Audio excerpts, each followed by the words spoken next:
All right. Hello, Natomas Charter School parents. Thank you to everyone who came to Back to School night last night. My name is Joe Wood. I'm Natomas Charter School's Executive Director. I'm also a Performing and Fine Arts Academy parent. And with me today is, go ahead, Mr. Love. Hello, everybody. I'm Gareth Love, Academy Principal here at PFAA. And again, like Dr. Wood, I am a PFAA parent, as well as a parent of two kiddos over at Star Academy.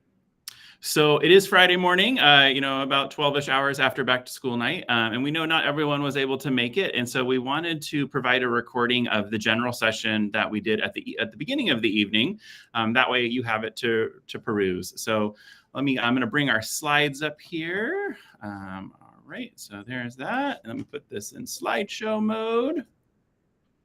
Okay, so as we talked about last night, this year, as we're jumping into the school year, we really want to take a moment and just talk a little bit about what it means to be a parent at Natomas Charter School and specifically at the Performing and Fine Arts Academy. I mentioned that I am a parent. I have a senior this year at the Performing and Fine Arts Academy, and he's been part of our school community since he was in elementary school. And so, when you're a senior parent, think of me a little bit as like a visitor from the future.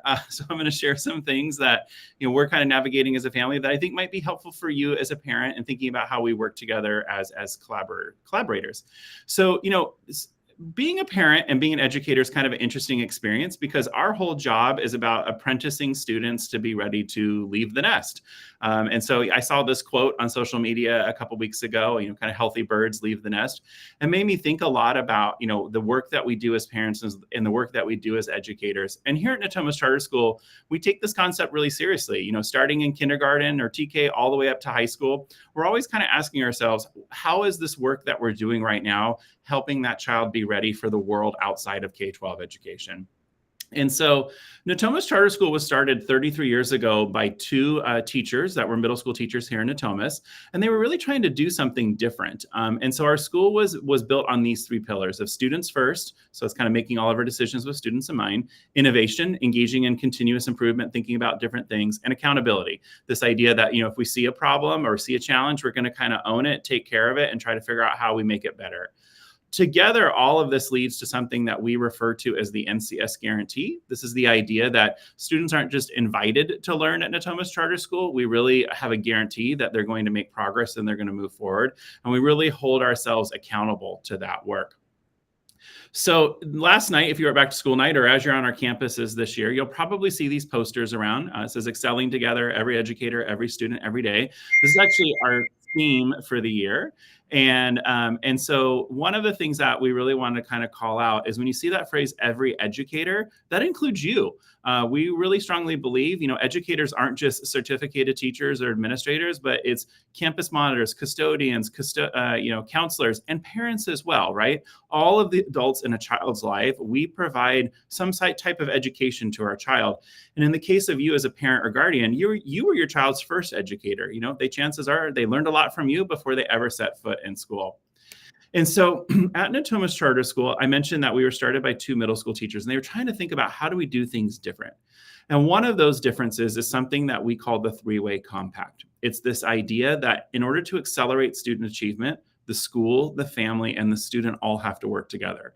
If any one of these pieces is checked out, if the student's not really engaged or the family's not really engaged, or the school's, challenged in some way, then student learning doesn't actually move forward. And so it really requires all three pieces working together. Part of this is because if you think of all of the minutes that are in calendar year 2025, your student is only going to spend about 15% of that time at school. The remainder of the time they're spending outside of school. So that could be, getting sleep. That's a big chunk of their time, which students definitely need and children definitely need. But it's also activities that they're engaged in before and after school, activities that they're doing on breaks and weekends. And so as a school, we really understand that all of those things work in tandem. We will do everything we can to make the 14 or 15% of that time as meaningful as we can possibly make it. But we also ask parents to be really intentional and thoughtful about what's happening outside outside of school. Please make sure your kids are getting a good night rest. Please make sure they're coming to school, well fed with good messages about, school and being successful and be ready to start the day. And when they're having that free time on the breaks and weekends, we encourage them to travel, explore the world, be engaged in, some sort of pro-social activity, whether that's, after school sports or, community involvement, but also simple things like chores. Chores are really important to helping a student be successful at school because it's teaching them routines and responsibilities and expectations. One example of why this partnership and really getting students to school is so important is absenteeism. So I mentioned, kids are here 14 to 15% of the time. When a kid misses school, it significantly impacts their learning. These are our CASP results. So these are standardized test scores that our students engage in every year, broken down by attendance rates. So the purple bars in each of these graphs, those are students who basically missed 3 or fewer days of school. That actually represents about 50% of our student population. So the vast majority of our kids are coming to school every day. But the blue bar, that's looking at kids that miss maybe 4 to 7 days of school. The green bar is 8 to 10 days worth of school, and so on, until the red bar is students who are chronically absent. Those are students who've missed 10% or more of the year, or basically 18 days. And so looking at this data, you can see really clearly that when kids come to school, their learning is accelerated. Now, we don't want sick kids to come to school. If your child is truly sick, please keep them at home. Sick kids just make other kids sick. And ultimately, sick children need to take that time to make sure that their bodies are healed and they're feeling better. But I joked last night that when you see that discounted lift ticket or that discounted cruise, and it's in the middle of the school week or a school year, we're not going to book it. We're going to really remember that, students need to come to school because that we want them all to have strong reading and strong math skills. So this year, at Natomas Charter School, you all got emails from me at the beginning of the year, really revisiting our three-way compact. And it's because we're asking families to kind of recommit to working together as a team. And so we have kind of 3 different areas where we want people to focus. First, connection. Get to know your child's teacher. If you attended back to school night, hopefully you got to see all their faces and get their email addresses. But if you didn't, it's okay. Maybe just take a quick moment, email your child's teacher and say, "Hi, I'm Michael Wood's dad. I'd like to get to know you a little bit better." Take some time to connect with other families and be part of our community. Please send positive messages about all subject areas. I was a middle school science teacher for years, and you might not have loved middle school science, but as a middle school science teacher, I loved when parents told their kids science was such a great subject and it was really important, because when that happened, the kids came to school kind of with the ready mindset. In the area of contribution, we're asking parents to really take a moment and limit their child's screen time and instead engage in some pro-social activities, whether that's playing in sports, being active in our performing and fine arts program, and being active in clubs, whatever that might be. I talked a little bit last night at back to school night. We really should never have devices in children's rooms. All of the research shows that just kind of leads to disaster. So really, we understand that our students do live in a digital world. There we go. And do need to access tools periodically, but let's limit it and make sure it's really focused on learning and developing as human beings. Also, establishing norms and routines at home. When kids don't have norms and routines at home, especially at the elementary level, it really is apparent at school because they're kind of struggling with the norms and routines that we have here. So norms and routines are important. And then also, as a middle or high school parent, checking in with your kid, making sure that they are completing their homework. Your child, probably like mine, sometimes is going to come home and say, "Well, I have no homework." And kind of reminding them that even if you have no homework, there's always time for independent reading and math, or working on practicing your violin or other instrument that you might be playing. There's always time to be working on things related to school.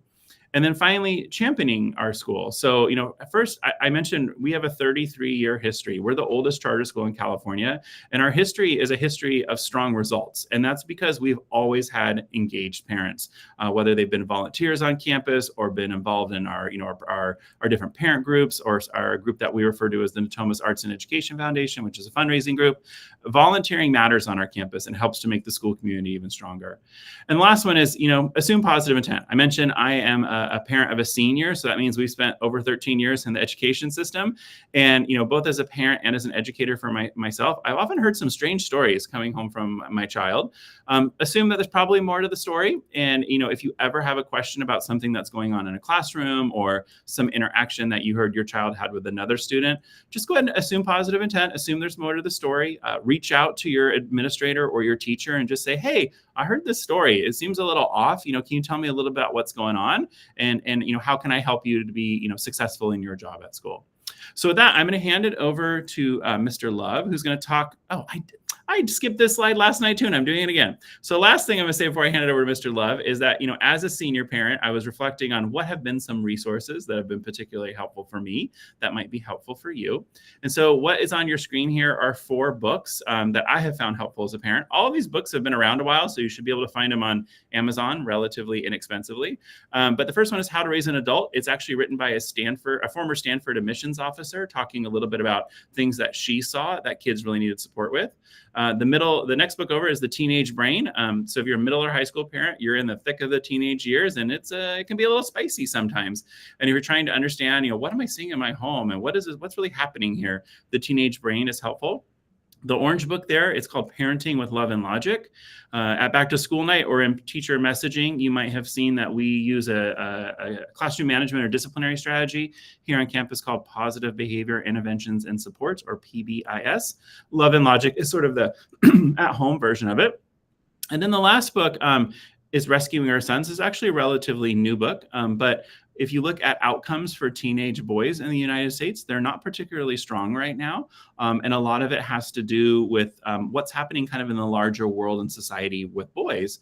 And so this book is written by John Duffy. He's a clinical psychologist. And in this resource, he kind of shares ways that parents can really engage with their teenage boys in a really positive and productive manner. So now with that, I'm actually going to hand it over to Mr. Love. All right, well, thank you, Dr. Wood. And thank you again to everyone who joined us last night. It was awesome to see everybody. I think we had anywhere up from 450 to 500 parents on campus, which was phenomenal. And thank you to everyone who volunteered and signed up to volunteer and all the many different opportunities, which I'm going to speak of right now. You should have heard at some point this semester already your student come home saying rock. And rock is something that we introduced last year, and it is our PBIS slogan, which means responsibility, ownership, collaboration, and kindness. We really do focus lessons on these 4 different things. And we speak about it all the time. So it's part of our kind of an integral part of our language on campus. One of our questions was, when we kind of come into this year, of how do parents rock? Because we want to make sure that parents, because you are an integral part of our community, are also sharing in this experience. Can you go? Oh yeah, all right. Just tell me that slide. Yeah, there you go. And so I handed this out as yesterday at Back to School Night, but to make sure everyone's going to have a digital copy as well. Just some ideas. And so this is something we'll get some feedback on from parents throughout this year, and we'll refine and we'll tinker with. But 3 main areas. 1, being safe at school. That could be at parking lots. It could be the roads near school. Thank you for everyone's patience with the slight disruption that we felt with the construction that's on Del Paso right now. But just making sure that we're following traffic flow, making sure we're dropping and picking up students in safe spaces, and just making sure students are crossing the roads carefully and safely. We all want that for the students. Supporting learning, and this is probably the biggest one, right? And hence why it's the longest list. Making sure students are here on time, but the attendance is high. As Dr. Wood shared, scheduling vacations and appointments outside of school days is really important to make sure that happens. I talked last night about routines, getting into routines with your students. So whether that's a homework routine, whether that's we're all going to check Schoology type routine, because Schoology is a communication tool from the teacher to the student, but also from the teacher to the parent, because you can follow along and see how your student is doing at school. Making sure that the students have a growth mindset. What does that mean? It's kind of like failing forwards, right? Failure is is something that we learn from and we're going to grow from. And so that's okay.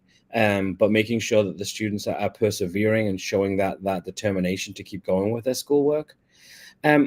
I spent some time really focusing on win last night. So win is our what I need time. And we have that during, starting next week, actually, we'll be having that 4 days a week. And students get to select a session for what they need. We also have, obviously, teacher hard requesting students, telling students what they need. And we also have enrichments as well. So if students are up to date with all of their schoolwork, they can take something that they might want to do. It's a little bit more fun. And so please, what a great thing I do every Monday night, I'm going to sit down because typically it's on a Monday night, the students sign up for this. Typically at our family table, I sit down and we talk about with my student who's in 7th grade, what did you sign up for? And that's because it tells me what he thinks he's struggling with. And what he has signed up for represents those little gaps or those areas of growth that we can then kind of work on together. Making sure that all the school rules are followed. Things like just making sure we have conversations about technology use, whether that's safe technology use, which is incredibly important, or whether that's simply, the technology use at school where we keep phones in caddies and phones are off on away all day. And especially dress code. We've had some really hot days, so we've seen some students coming in some items that don't follow the dress code expectations. You can really support with that at home, parents, by reviewing those dress code expectations with your students and making sure they don't come to school to have that conversation with us, because we will have those conversations. Okay, Dr. Wood, if you want to click on the last section of that last slide, actually was communication with the school, and I really wanted to kind of go over that in detail, because this is information that I'm actually sharing with the staff so that we all have a common set of expectations when it comes to communication. Firstly, communication, we should be working as partners, right? When we're all on the same page and we're all working for the same goal, students succeed. So approaching communication as a team and supporting your child is essential in any communication with the school. Being clear and specific, know that we do work with a lot of students, and all of the teachers have up to 170 students. And so making sure that you are addressing a clear and specific goal, objective, and also focusing on solutions when we have that communication is really important. Always being respectful. I said last night, I understand when frustrations can get high, but it doesn't mean that we should stop being professional. It doesn't mean that we shouldn't stop being respectful and courteous to one another. So making sure that we keep that level of communication and respect high every time we do communicate. Picking the right time and place. Sometimes email is appropriate, sometimes calls, sometimes meetings. And I'm making sure with teachers that we go over that too, that they are communicating and using those appropriate times and places. Making sure we're talking positives. So there's always a positive. There's always something that's going on that's strong, even when sometimes we have to have a challenging conversation. And keeping that focus on the child. Natomas Charter School, as Dr. Wood shared, one of our primary pieces is student first. And that's really important when we communicate with one another, that we keep that in mind. And finally, following up and staying engaged. So confirming next steps, attending events, and reading school updates. I thanked everyone last night because our numbers of reading the school updates have risen from about 400, 500 last year to about 1,000 this year. So I really appreciate everybody. It's an important little snapshot. If you can take 5 minutes over the weekend, just kind of look over the updates I send. It'll provide you with lots of information that you can then also discuss with your student. And you can click out through these two slides, but essentially these are just a list of who to contact. As principal, I get lots and lots of emails. And sometimes my response to those emails is simply, have you reached out to the teacher? And I will share that once. If you reach out to me about a grade, that is the response you'll get from me. Likewise, if you reach out to Ms. Prattle about something that is really technology related, she'll just be directing you to the right place. So we wanted to give you a list of people who you can reach out to so you can get the answer quicker and more efficiently. You can go ahead. And then, Mr. Love, are you sending home digital versions of this in your weekly updates? I will be. Yes, I'll send up digital versions, and also I've already seen this one correction to be made on that sheet, so I will make sure that it's fully updated as well. All right. And then one of the big questions last night was, how can I join the community? How can I volunteer? How can I support? So we're lucky enough at Natomas Charter School to have 2 avenues. One of them being NAEF, so the Natomas Arts and Education Foundation, which supports artistic and educational experiences at the whole of Natomas Charter School.